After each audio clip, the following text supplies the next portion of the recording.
Halo sahabat sehat, pada kesempatan kali ini kita akan membahas mengenai Bell's palsy. Bell's palsy merupakan kelemahan yang terjadi pada salah satu sisi otot wajah yang sifatnya sementara. Sisi wajah yang terkena Bell's palsy biasanya akan terlihat melorot. Saraf yang rusak pada bagian wajah akan berdampak pada indera perasa dan cara tubuh menghasilkan air mata dan air liur. Umumnya, Bell's palsy datang secara tiba-tiba dan membaik dalam hitungan minggu. Bell's palsy menimbulkan gejala yang berbeda-beda pada setiap pengidapnya. Kelumpuhan yang terjadi pada satu sisi wajah bisa dibagi menjadi dua jenis, yaitu kelumpuhan sebagian atau kelemahan otot ringan dan kelumpuhan total atau tidak ada gerakan sama sekali, tetapi kasus ini jarang sekali terjadi. Bell's palsy juga membuat mulut serta kelopak mata pengidap akan terpengaruh, sehingga kedua bagian ini akan sulit untuk dibuka dan ditutup. Berikut ini adalah gejala Bell's palsy yang perlu diketahui, yaitu nyeri telinga pada sisi wajah yang lumpuh. Telinga yang terpengaruh akan lebih sensitif terhadap suara, berdenging di salah satu telinga atau keduanya, penurunan atau perubahan pada indera perasa, bagian mulut yang terpengaruh akan mudah berliur, mulut terasa kering, rasa sakit pada sekitar rahang, sakit kepala dan pusing, serta kesulitan untuk makan, minum, dan berbicara. Perlu diketahui bahwa Bell's palsy merupakan gangguan yang terjadi pada otot dan saraf wajah, sehingga kondisi ini tidak berdampak pada kinerja otak. Berikut ini adalah beberapa penyebab Bell's palsy pada wajah, yaitu kelumpuhan wajah turunan, di mana kondisi ini terjadi pada anak yang terlahir dengan kelemahan atau kelumpuhan pada wajah. Cedera karena kecelakaan, di mana terjadi karena luka robek pada dagu atau retak pada tulang tengkorak.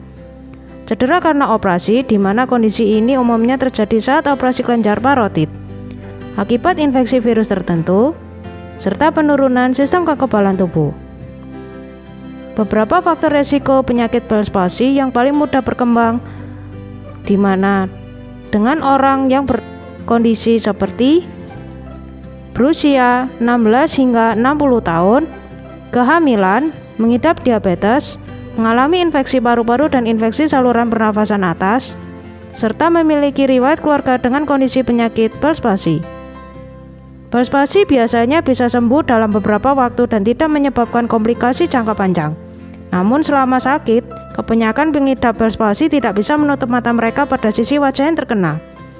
Namun jangan menganggap remeh Bell's palsy karena dapat menimbulkan sejumlah kondisi, diantaranya kerusakan syaraf wajah permanen, gerakan otot yang muncul tidak disengaja atau tanpa perintah, luka pada kornea mata atau ulkus kornea, dan kehilangan kemampuan mengecap rasa. Informasi bagi Anda terkait fakta atau mitos tentang Bell's palsy. Yang pertama, apakah Bell's palsy sama dengan stroke? Perlu diketahui bahwa Bell's palsy tidak ada kaitannya dengan stroke. Bell's palsy dan stroke adalah dua penyakit yang berbeda. Stroke terjadi akibat adanya kelainan pembuluh darah di bagian otak, sedangkan Bell's palsy adalah peradangan pada syaraf wajah. Perbedaan lainnya terletak pada kondisi wajah saat terjadi kelumpuhan. Pada kasus stroke, meski mulut dalam kondisi miring, pengidap masih bisa menutup kedua mata. Sedangkan pada kasus Bell's palsy, pengidap tidak dapat menutup mata dengan sempurna saat terjadi kelumpuhan. Yang kedua, terkait fakta atau mitos tentang Bell's palsy, yaitu apakah udara dingin dapat membuat Bell's palsy? Kasus Bell's palsy terjadi saat syaraf yang mengontrol otot wajah mengalami iritasi atau tertekan yang disebabkan oleh virus. Ternyata udara dingin juga dapat membuat seseorang mengalami kondisi Bell's palsy.